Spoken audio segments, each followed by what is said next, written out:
Detail చూద్దాం. తెలంగాణలోని కామారెడ్డి, మెదక్ జిల్లాలను అసాధారణ వర్షాలు ముంచెత్తాయి. ఎడతెరిపి లేకుండా కురిసిన కుండపోత వానలతో ఈ జిల్లాలు అతలాకుతలమయ్యాయి. చరిత్రలో ఎన్నడూ లేని విధంగా కొన్ని ప్రాంతాల్లో కేవలం కొన్ని గంటల్లోనే 40 సెంటీమీటర్లకు పైగా వర్షపాతం నమోదవడంతో పట్టణాలు, గ్రామాలు జలదిగ్బంధంలో చిక్కుకున్నాయి. ఈ భారీ వర్షాల కారణంగా జనజీవనం పూర్తిగా స్తంభించిపోయింది. సీఎం రేవంత్ రెడ్డి అత్యవసర సమీక్ష నిర్వహించి అధికారులకు దిశానిర్దేశం చేశారు.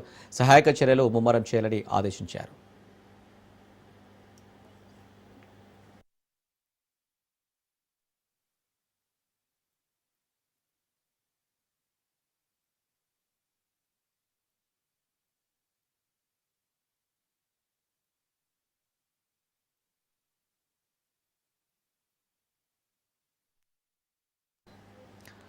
కామారెడ్డి జిల్లాలోని రాజంపేటలో రికార్డు స్థాయిలో 41.83 సెంటీమీటర్ల వర్షపాతం నమోదైందని వాతావరణ శాఖ అధికారులు తెలిపారు. ఇదే జిల్లాలోని కామారెడ్డి పట్టణంలో 28 సెంటీమీటర్ల, బిక్నూర్లో 23.8 సెంటీమీటర్ల వర్షం కురిసింది. మెదక్ జిల్లా హవేలీ గన్పూర్లో 26.13, గత 24 గంటల్లో ఈ రెండు జిల్లాల్లో 30 సెంటీమీటర్లకు పైగా వర్షపాతం నమోదైనట్లు విపత్తు నిర్వహణ శాఖ ప్రత్యేక ప్రధాన కార్యదర్శి అరవింద్ కుమార్ వెల్లడించారు.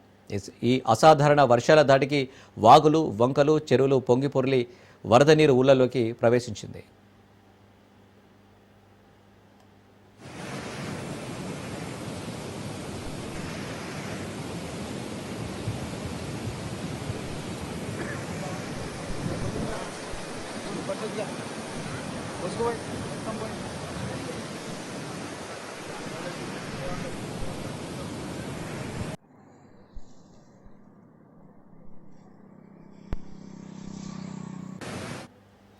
భారీ వరదల కారణంగా హైదరాబాద్, నిజామాబాద్ మధ్య రవాణా వ్యవస్థ పూర్తిగా స్తంభించింది. మెదక్ జిల్లా నర్సింగి వద్ద 44వ నంబర్ జాతీయ రహదారిపై వరద నీరు ఉధృతంగా ప్రవహించడంతో అధికారులు వాహనాల రాకపోకలను నిలిపివేశారు. దీంతో వందలాది వాహనాలు కిలోమీటర్ల కొద్దీ నిలిచిపోయి ప్రయాణికులు తీవ్ర ఇబ్బందులు పడ్డారు. మరోవైపు హైదరాబాద్ డివిజన్ పరిధిలోని బిక్నూరు, తల్మడ్ల, ఆకన్పేట్, మెదక్ సెక్షన్ల మధ్య రైల్వే ట్రాక్లు నీట మునగడంతో రైళ్ల రాకపోకలకు తీవ్ర అంతరాయం ఏర్పడింది.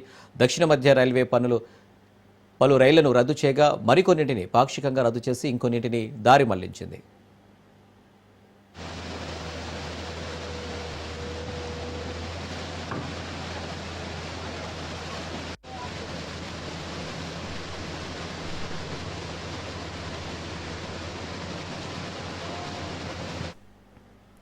మెదక్ జిల్లా హవేలీ గన్పూర్ మండలంలోని నక్కవాగులో ఓ కారు కొట్టుకుపోగా అందులోని వ్యక్తిని ఎస్డీఆర్ఎఫ్ సిబ్బంది సురక్షితంగా కాపాడారు.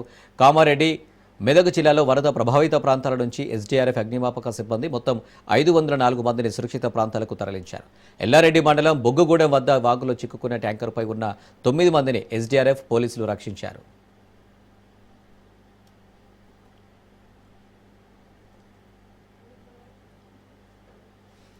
వరద పరిస్థితిపై రాష్ట్ర ప్రభుత్వం వెంటనే అప్రమత్తమైంది. మంత్రులు పొంగులేటి శ్రీనివాసరెడ్డి, తుమ్మల నాగేశ్వరరావు, డి శ్రీధర్బాబు, ప్రభుత్వ ప్రధాన కార్యదర్శి రామకృష్ణరావుతో కలిసి జిల్లా కలెక్టర్లతో టెలికాన్ఫరెన్స్ నిర్వహించి పరిస్థితిని సమీక్షించారు. మెదక్, కామారెడ్డి, నిర్మల్, సిరిసిల్ల జిల్లాలకు అదనపు ఎస్డీఆర్ఎఫ్ బృందాలను పంపాలని రెవెన్యూ మంత్రి శ్రీనివాసరెడ్డి ఆదేశించారు. పరిస్థితిని ఎప్పటికప్పుడు పర్యవేక్షించేందుకు హైదరాబాద్లోని సచివాలయంలో ప్రత్యేక కంట్రోల్ రూమ్ను ఏర్పాటు చేశారు. నిజామాబాద్, మెదక్ జిల్లాల సరిహద్దులోని నాగిరెడ్డిపేట మండలంలో పోచారం జలాశయం ప్రమాదకర స్థాయిలో ప్రవహిస్తుంది. సుమారు 8 అడుగుల ఎత్తున 1.30 లక్షల క్యూసెక్ల నీరు జలాశయంపై నుంచి వెళుతుండటంతో సమీప ప్రాంతాలకు అధికారులు వరద హెచ్చరికలు జారీ చేశారు.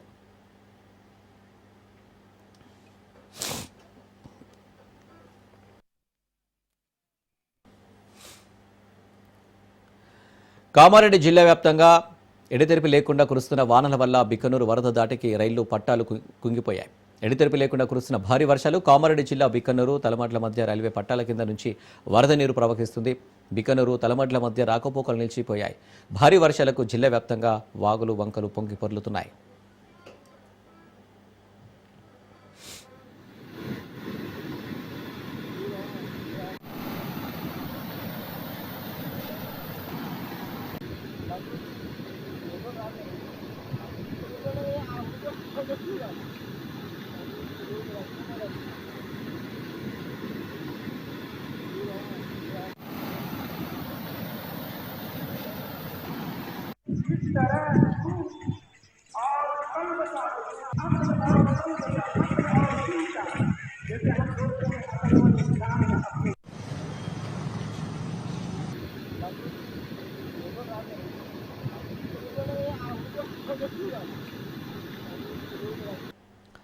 భారీ వర్షాలకు మెదక్ జిల్లా అతలాకుతలమవుతుంది. మెదక్లోని సాయినగర్ కాలనీ జలమయమైంది.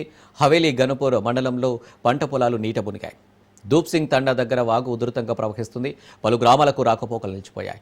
ర్యాలమడుగు గ్రామంలో రోడ్డుకు అడ్డంగా మహావృక్షం నెలకొరిగింది. దీంతో ర్యాలమడుగు మెదక్ మధ్య రాకపోకలు నిలిచిపోయాయి.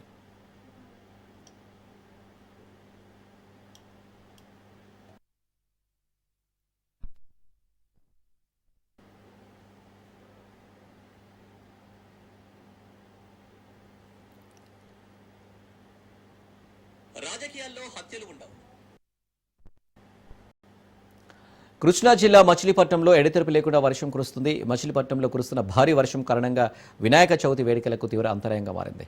రాత్రి నుంచి ఎడతెరిపి లేకుండా కురుస్తున్న వర్షం కారణంగా చలువ పందిళ్ల ఏర్పాట్లు ఎక్కడికక్కడ ఆగిపోయాయి. తుది మెరుగులు అలంకరణలకు వర్షం తీవ్ర అంతరాయాన్ని కలిగిస్తుంది.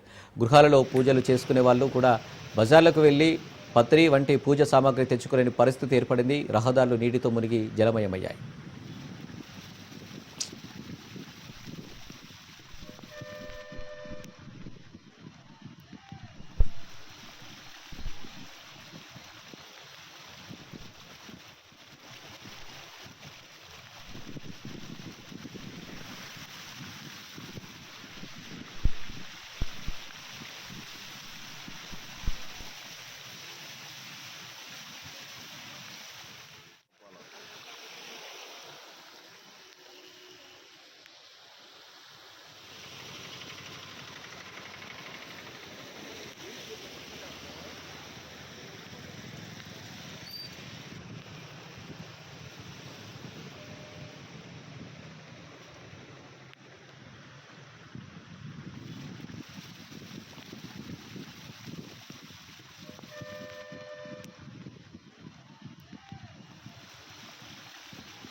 స్థానిక సంస్థల్లో బీసీ రిజర్వేషన్లపై అధ్యయనం చేసిన మంత్రుల కమిటీ తన నివేదికను పార్టీకి సమర్పించింది.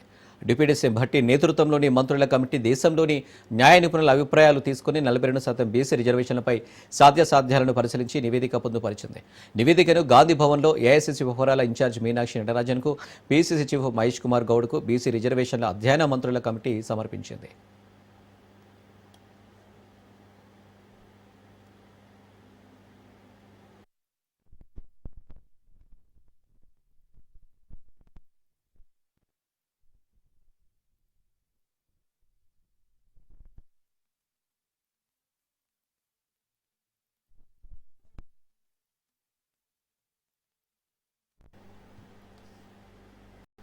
తెలుగు రాష్ట్రాల్లో వినాయక చవితి సందడి మొదలైంది. వాడవాడలో గణనాథుడి విగ్రహాలు వెలిశాయి. తెలుగు రాష్ట్రాల్లోని ప్రముఖ వినాయక మండపాల్లో ఖైరతాబాద్ గణేష్కు ఒక ప్రత్యేక స్థానం ఉంది. ఈ సంవత్సరం కూడా 69 అడుగుల శ్రీ విశ్వశాంతి మహాశక్తి గణపతి రూపంలో ఖైరతాబాద్ గణేష్ దర్శనమిస్తున్నాడు. 84 రోజుల పాటు 125 మంది కళాకారులు ఈ మహా గణనాథుడిని తీర్చిదిద్దారు. ఖైరతాబాద్ గణేష్ తొలి పూజకు గవర్నర్ హాజరయ్యారు. మహాగణపతికి పద్మశాలులు జంధ్యం సమర్పించారు. లక్షల మంది గణపయ్యను చూడటానికి వస్తుంటారు కాబట్టి ప్రభుత్వం అన్ని భద్రతాపరమైన ఏర్పాట్లు చేసింది. नमः सर्वनेत्रे नमः सर्वसिद्धिप्रदाय नमः सर्वसिद्धाय नमः सर्ववद्याय नमः महाकालाय नमः महाबलाय नमः हेरम्भाय नमः लम्बजटलाय नमः हस्तग्रीवाय नमः महोदराय नमः वर्गोत्कटाय नमः महावीराय नमः मन्त्रिज्ञे नमः मङ्गलधाराय नमः प्रथमाचाराय नमः प्रज्ञाय नमः प्रमेदाय नमः मेधका प्रियाय नमः कृतिमते नमः मतिमते नमः काव्य नमः पुष्टज्ञे नमः पुष्करिण्ये नमः पुण्यकृतवे नमः अग्रगण्याय नमः अग्रपूज्याय नमः अग्रगामिन्ये नमः मन्त्रिकृतवे नमः सामीकरप्रोवाय नमः सर्वास्मिन्ये नमः सर्वोपन्यासाय नमः सर्वकर्तृन्ये नमः सर्वनेत्रे नमः सर्वसिद्धिप्रदाय नमः सर्वसिद्धाय नमः सर्ववद्याय नमः महाकालाय नमः महाबलाय नमः हेरम्भाय नमः लम्बजटलाय नमः हस्तग्रीवाय नमः महोदराय नमः वर्गोत्कटाय नमः महावीराय नमः मन्त्रिज्ञे नमः मङ्गलधाराय नमः प्रथमाचाराय नमः प्रज्ञाय नमः प्रमेदाय नमः मेधकः प्रियाय नमः श्रुतिमते नमः मतिमते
చరిత్రలో ఎప్పుడు లేని విధంగా వినాయక మండపాలకు కరెంటు ఉచితంగా ఇస్తున్నామన్నారు సీఎం చంద్రబాబు.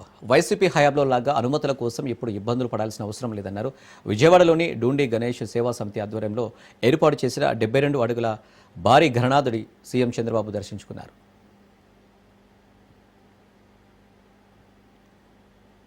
ప్రతి గల్లీలో ప్రతి టౌన్లో జరిగే అతిపెద్ద పండుగ ఈ గణేష్ పండుగ అని కూడా మీ అందరికీ తెలియజేస్తున్నా. అయితే ఈ సందర్భంగా ఈసారి వినాయక చవితికి ఒక ప్రత్యేకత ఉంది. ప్రతి సంవత్సరం మీరు కానీ గణేష్ పండుగ చేసుకోవాలంటే ఒక మైక్ పెట్టుకోవాలి. మైక్ పెట్టుకోవాలంటే పర్మిషన్ కావాలి. మీరు కరెంటు తీసుకోవాలి. కరెంటు కూడా మళ్ళీ బిల్లు కట్టాలి, పర్మిషన్ తీసుకోవాలి. ఈసారి మొట్టమొదటిసారి చరిత్రలో ఎలాంటి పర్మిషన్ అవసరం లేకుండా ఇక్కడ ఏర్పాటు చేసిన దానికన్నిటి కూడా కరెంటు ఉచితంగా ఇచ్చామంటే అది మీ మీద ఉండే ప్రేమ. ఇంత మునుపు గణేష్ ఉత్సవాలు జరుపుకోవాలంటే అనేక విఘ్నాలు అన్ని విధాల ప్రతిఘటించి మీరు జరుపుకునే పరిస్థితి. ఎలాంటి పర్మిషన్ లేకుండా ఉచితంగా అన్ని కూడా మీకు ఇది జరిపించుకునే వేడుక అని చెప్పి మరొకసారి విజ్ఞప్తి చేస్తున్నా.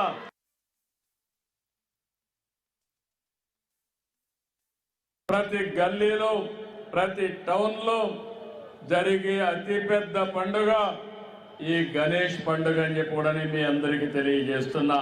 అయితే ఈ సందర్భంగా ఈసారి వినాయక చవితికి ఒక ప్రత్యేకత ఉంది. ప్రతి సంవత్సరం మీరు కానీ గణేష్ పండుగ చేసుకోవాలంటే ఒక మైక్ పెట్టుకోవాలి. వాడవాడల గణపతి మండపాలతో విశాఖ నగరం కిటకిటలాడుతుంది. వినూత్నంగా 1,00,000 చీరలతో గాజువాక లంక గ్రౌండ్స్లో భారీ వినాయక విగ్రహ ప్రతిష్ఠ చేసి పూజలు అందుకుంటున్నారు. 1,00,000 చీరలతో భారీ విగ్రహం చూడటానికి భక్తులు తండోపతండాలుగా చేరుకున్నారు. దీనిపై మరింత సమాచారం మా విశాఖ ప్రతినిధి సూర్యప్రకాష్ అందిస్తారు. దేశమంతటా కూడా ఎక్కడ చూసినా సరే గమ్ గమ్ గణపతి అంటూనే, అలానే జై బోలో గణేష్ మహారాజ్ అంటూనే వాడవాడలో కూడా వీధి వీధిలో కూడా ఈ యొక్క గణపతి విగ్రహాలు అయితే దర్శనమిస్తున్నాయి. ప్రతి ఒక్కరు వారి యొక్క అభిష్టానికి సంబంధించి, అలానే వాళ్ళ ఇష్టానికి సంబంధించి అయితే విగ్రహాలను ఏర్పాటు చేస్తున్న పరిస్థితి కనిపిస్తుంది. అదేవిధంగా గాజువాక లంక గ్రౌండ్స్లో అయితే భారీ ఎత్తున అయితే ఒక సుందరంకరంగా తీర్చిదిద్దే మహిళలు ఎంతో ఇష్టపడే చీరలతో సంబంధించే విధంగా అయితే ఇక్కడ బొమ్మనైతే ఏర్పాటు చేశారు. దానికి సంబంధించిన నిర్వాహకులు అయితే మనతో పాటు ఉన్నారు. వాళ్ళని అడిగితే తెలుసుకుందాం. సార్, అసలు ఇలాంటి ఆలోచన ఎందుకు వచ్చింది? నిత్యం చాక్లెట్ వినాయకుడు కానీ లేకపోతే వెండి బంగారు వినాయకులు పెడతారు, కానీ ఒక్కసారి సుందరీకరంగా ఇలా చీరలతో పెట్టడానికి కారణం ఏమన్నారు? యాక్చువల్ సార్, ప్రతి సంవత్సరం గాజువాక లంకా మైదానంలో మట్టితో గణేశోత్సవాలు చేసుకున్నారు. 2012లో రైస్తో చేయడం జరిగిందండి, బియ్యపు గింజలతో. అప్పుడు రామ్ చరణ్ గారు, ఉపాసన గారు మన పూజకు కూడా రావడం జరిగింది. అదేవిధంగా ఈ సంవత్సరం కూడా కొంచెం లాస్ట్ ఇయర్ కూడా ఆల్రెడీ గిన్నిస్ వరల్డ్ రికార్డ్ కొట్టాం విగ్రహంతో. ఈసారి కూడా ప్రత్యేకంగా చేద్దామంటే మా వైఫ్, మా భార్య ఇలా ఒక కళలో స్వామివారు నాకు ఇలా వస్త్ర రూపాల్లో కనిపించారు అనగానే వెంటనే మాకు కూడా తనకు వచ్చిన, అంటే మీ ఇంట్లో గణపతి పూజ చేస్తుంటాం రోజు. సో అలా రాగానే మేమేమనుకున్నాం అంటే తనకి స్వామివారు ఇలా కనిపించారని ఆలోచన వరకు మా కళలో ఎలాగైతే కనిపించారో నేను రూపం కూడా సేమ్ స్వామివారు అలాగే వచ్చింది. తనకు వచ్చిన ఐడియానే నేను పాస్ చేశాను సార్. దాదాపు ఎన్ని చీరలు వాడారు? ఎంత ఎత్తులో ఉంటుందండి ఈ విగ్రహం? సుమారు 1,00,000 చీరలు పైన అయ్యాయి సార్, మొత్తం అంతా ఫిట్టింగ్ అంతా కూడా. దీనికి ఏంటంటే సార్, మనం ప్రత్యేకంగా చీరాల నుంచి వచ్చిన కళాకారులు సుమారు 26 మంది కళాకారులు 2 నెలల పాటు శ్రమించి చేశారండి. దీనికి మొత్తం అంతా కూడా తమిళనాడు నుంచి సూరత్ నుంచి తెచ్చిన శారీస్తో మొత్తం చేయించడం జరిగింది సార్. పీట అంతా కూడా మన ఫేస్ అంతా కూడా వెస్ట్ బెంగాల్ నుంచి తెచ్చిందని చేశాను సార్. అలాగే మనకి ప్రత్యేకంగా స్వామివారికి లడ్డు ప్రసాదం కూడా చీరాల నుంచి వస్తుంది సార్. అది కూడా మనకి ప్రత్యేక ఆకర్షణగా ఉండబోతుంది. అది వీటన్నింటికి సంబంధించి ఏర్పాట్లన్నింటికి ఎన్ని రోజులుగా మీరు దీనికి ఏర్పాట్లు చేశారు? ఎన్ని రోజులు ఉంచిపోతున్నారు? సుమారుగా 4 నెలలు పైనుంచే దీని ప్లానింగ్ అంతా జరుగుతుంది సార్. దీనికి సంబంధించిన గ్రాఫ్ వర్క్ కానీ అంతా కూడా మా వైఫై చేశారు. ఫోటో కానీ మొత్తం అంతా సాంబార్ శారీస్ కలర్ మ్యాచింగ్ కానీ అంతా తనే చేసింది. తను మొత్తం ఆర్టిస్ట్ కూడా చాయిస్ ప్రకారం ఇచ్చి దాన్ని కలర్ మ్యాచింగ్ అనేది చేయడం జరిగింది సార్. డ్రీమ్ యాస్టీస్ వచ్చిందంటారా? ఎలా వచ్చింది? యాస్టీస్ అలానే యాక్చువల్లీ అలా వచ్చిందే. నేను కొంచెం ఒక 15 డేస్ వర్కౌట్ చేసి ఆ ఫోటోగ్రఫీ మీకు చూసుంటారు, ఆ ఫోటోగ్రఫీ మేము డిజైన్ చేశాను. సో ఆల్మోస్ట్ ఆ ఫోటోగ్రఫీలో ఉన్నట్టే ఆర్టిస్ట్ కూడా యాస్టీస్ చేశారు. అది మాకు చాలా సంతోషంగా అనిపిస్తుంది. ఇది ఇక్కడ ఉన్న పరిస్థితి. దాదాపు మనం విగ్రహాన్ని కూడా చూడొచ్చు. పై వరకు మనం ఒకసారి వెళ్ళి విగ్రహాన్ని చూసే ప్రయత్నాన్ని కూడా చేద్దాం. 1,00,000 చీరలు పైచులకు ఏవైతే విగ్రహాలు ఉంటాయో వాటికి సంబంధించి అన్నీ కూడా చాలా అందంగా తీర్చిదిద్దిన పరిస్థితి కనిపిస్తుంది. మనం విజువల్స్ చూడొచ్చు. దాదాపు 111 అడుగుల ఎత్తులో ఉన్న ఈ యొక్క విగ్రహం మొత్తం కూడా అంతా కూడాను ఈ మొత్తం అంతా కూడా చీరలతో ఉన్న పరిస్థితి కనిపిస్తుంది. మొత్తం ఇవన్నీ కూడా చూసేటప్పుడు పూర్తిగా చీరలతోనే ఈ గ్రౌండ్ కావచ్చు, అలానే పైన దేవుడి బొమ్మ కూడా ఈ చీరలతో ఉండే విధంగా అయితే ఏర్పాటు చేసిన పరిస్థితి కనిపిస్తుంది. మనం విజువల్స్లో ఎంత క్లియర్గా చూస్తున్నామంటే ఆంధ్ర రాష్ట్రంలోనే కాకుండా భారతదేశంలోనే ఇది ఒక వినూత్నంగా ఎంతో అందంగా తీర్చిదిద్దేలాగా చాలా క్లియర్గా కనిపించే విధంగా అయితే ఈ యొక్క బొమ్మ కనిపిస్తున్న పరిస్థితి కనిపిస్తుంది. ముఖ్యంగా తెలుగు రాష్ట్రాలతో పాటు భారతదేశంలో కూడా ఇలా వస్త్రాలంకారంతో సంబంధించి 1,00,000 చీరలకు పైగా చీరలతో యొక్క బొమ్మని ఏర్పాటు చేయడం అనేది అయితే మనం చూస్తూ ఉంటే చాలా అందంగా కనిపిస్తుందనే విషయాన్ని అయితే భక్తులు అంతా కూడా తెలియజేసిన పరిస్థితి ఉంది. కెమెరామెన్ సాయితో సూర్యప్రకాష్, రాజ్ న్యూస్, విశాఖపట్నం. మూషిక వాహనుడి సేవలో పల్లెలు, పట్టణాలు, వాడవాడల గణనాథుడి మండపాలతో భక్తులతో కలకలలాడుతున్నాయి. నెల్లూరు నగరంలో లంబోదర ఉత్సవ కమిటీ ఏర్పాటు చేసిన గణనాథుడు నెల్లూరులో ప్రత్యేక ఆకర్షణగా నిలిచాడు. మహారాష్ట్ర పూణేలోని త్రిశూర్ గణపతి ఆలయ నమూనాతో ఏర్పాటు చేసిన గణనాథుడి సందర్శనకు రాజకీయ ప్రముఖులు, భక్తుల తాకిడి అధికంగా ఉంది. లంబోదర గణేష్ మండపం నుండి మా ప్రతినిధి చరిత్ కుమార్ తాజా సమాచారం అందిస్తారు.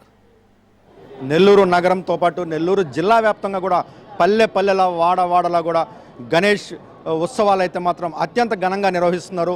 ఈరోజు నెల్లూరు నగరంలో అనేక ప్రాంతాల్లో కూడా ఈరోజు గణేష్ చతుర్థికి సంబంధించినటువంటి పెద్ద ఎత్తున మండపాలు ఏర్పాటు చేసిన పరిస్థితి ఉందని చెప్పాలి. ఇప్పుడు మనం లంబోదర గణేష్ సెంటర్ వద్ద ఉన్నాం. అత్యంత ఆకర్షణీయంగా ఈరోజు గణేష్ విగ్రహాన్ని అయితే ఏర్పాటు చేశారు. ఈరోజు గణేష్ చతుర్థికి సంబంధించినటువంటి స్వామివారి చేతిలో అత్యంత బలమైనటువంటి ఆయుధాలు ఉన్నాయి. ఈరోజు స్వామివారి దర్శనానికి ఇప్పుడే ఈరోజు టీడీపీ జాతీయ ప్రధాన కార్యదర్శి ఎమ్మెల్సీ బేదా రవిచంద్ర మన ముందున్నారు. సార్, ఈరోజు మీకు ఎలా ఉంది సార్? ఈరోజు ఈ గణేష్ చతుర్థి ఈరోజు మీ గవర్నమెంట్ వచ్చింది, 14 నెలలుగా వస్తుంది. ఏం చెప్పదలుచుకున్నారు జిల్లా ప్రజలకి? రాజ్ న్యూస్ ద్వారా వినాయక చవితి శుభాకాంక్షలు.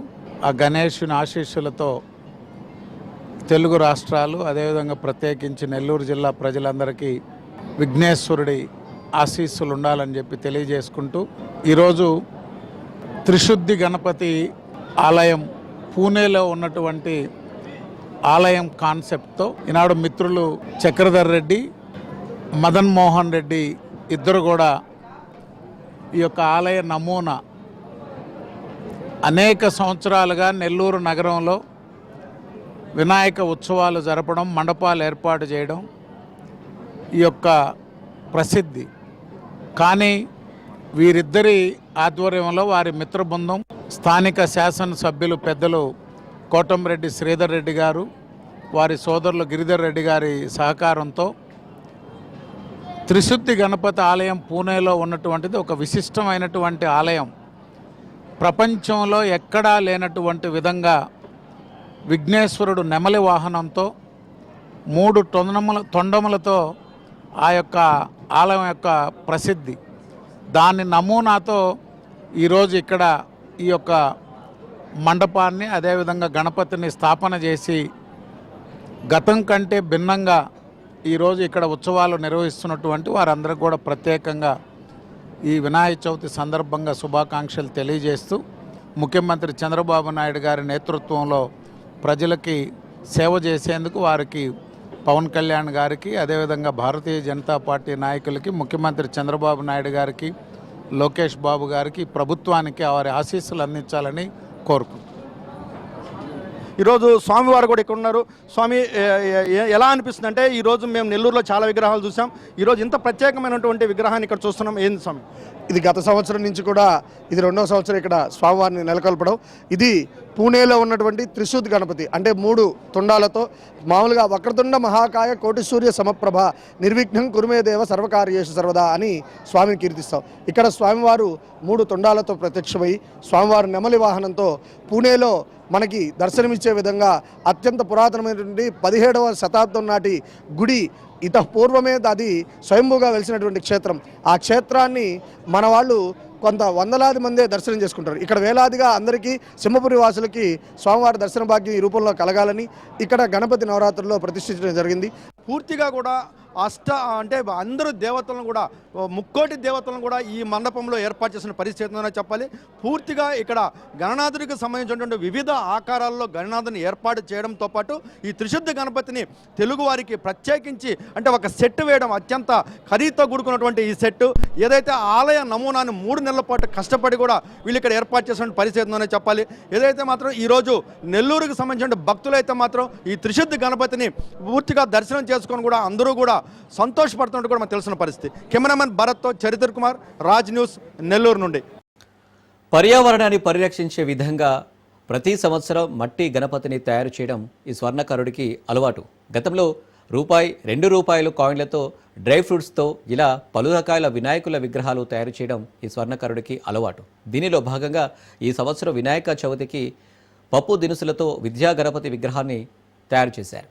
పప్పు దినుసులతో వినాయక విగ్రహాన్ని తయారు చేయడం ఒక సృజనాత్మకమైన ఆలోచన. వివిధ రకాల పప్పు దినుసులతో వినూత్నమైన ఇలాంటి వినాయక విగ్రహంను రూపొందించడానికి 10 రోజుల పాటు శ్రమించిన స్వర్ణకారులు వానపల్లి వాసు, వానపల్లి నూకరాజు వినాయక చవితి సందర్భంగా మట్టి వినాయకుడిని చేసి ఆ విగ్రహాన్ని వివిధ పప్పు దినుసులతో అలంకరించి అద్భుతమైన విగ్రహాన్ని తయారు చేశారు. ఈ వినాయక విగ్రహాన్ని నర్సీపట్నం, శాంతినగర్లో నవరాత్రుల పూజలు నిర్వహిస్తారని స్వర్ణకారుడు వాసు తెలియజేశారు.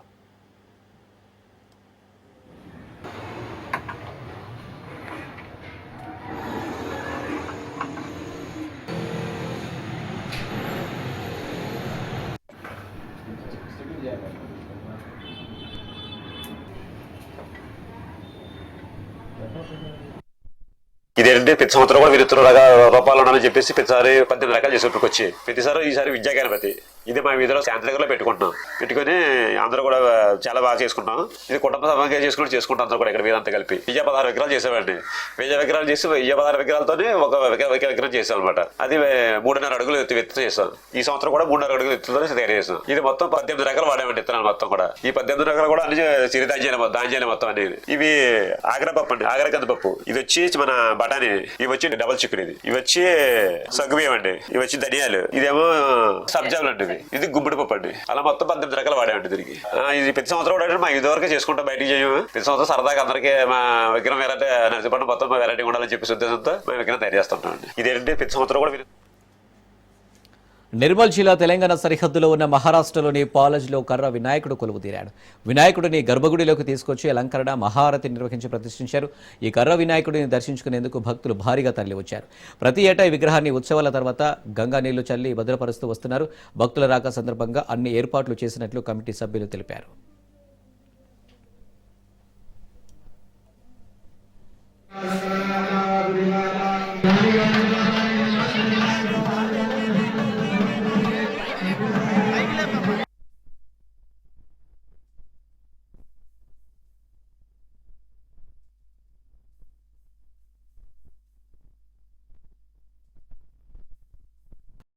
బీహార్లో కాంగ్రెస్ అగ్రనేత రాహుల్ గాంధీ చేపట్టిన ఓటర్ అధికార యాత్ర సాగుతుంది. ముజఫర్పూర్లో జరిగిన కార్యక్రమంలో ఒక దృశ్యం అందరినీ ఆకట్టుకుంది. రాహుల్ గాంధీ స్వయంగా బైకు నడపగా ఆయన సోదరి కాంగ్రెస్ నాయకురాలు ప్రియాంక గాంధీ వెనుక కూర్చొని ప్రయాణించారు. అన్నా చెల్లెలిద్దరు ఒకే బైకుపై ర్యాలీలో పాల్గొన్న ఈ వీడియోను కాంగ్రెస్ పార్టీ తన సోషల్ మీడియా ఖాతాలో పంచుకుంది.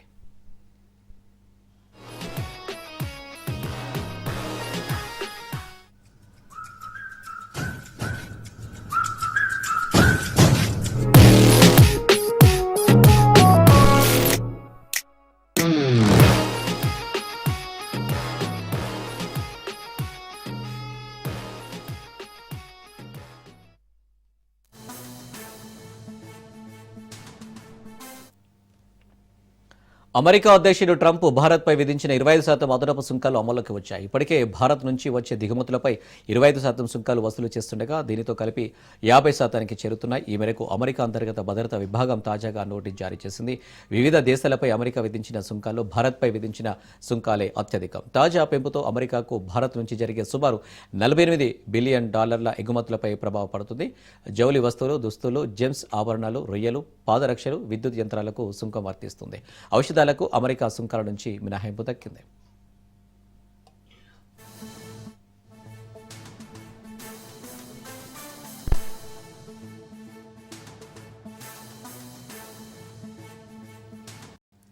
భారత్ను లక్ష్యంగా చేసుకుని అమెరికా తీసుకున్న నిర్ణయం ఇప్పుడు ఆ దేశానికే పెను భారంగా మారుతుంది. భారత వస్తువులపై అదనపు సుంకాలు విధించడం వల్ల అమెరికా ఆర్థిక వ్యవస్థ తీవ్రంగా దెబ్బతినే ప్రమాదం ఉందని ప్రముఖ ఆర్థిక నివేదికలు హెచ్చరిస్తున్నాయి. ఈ చర్యల వల్ల అమెరికాలో ద్రవ్యోల్బణం పెరిగి వృద్ధి రేటు పడిపోతుందని ఎస్బీఐ రీసెర్చ్ తన నివేదికలో స్పష్టం చేసింది.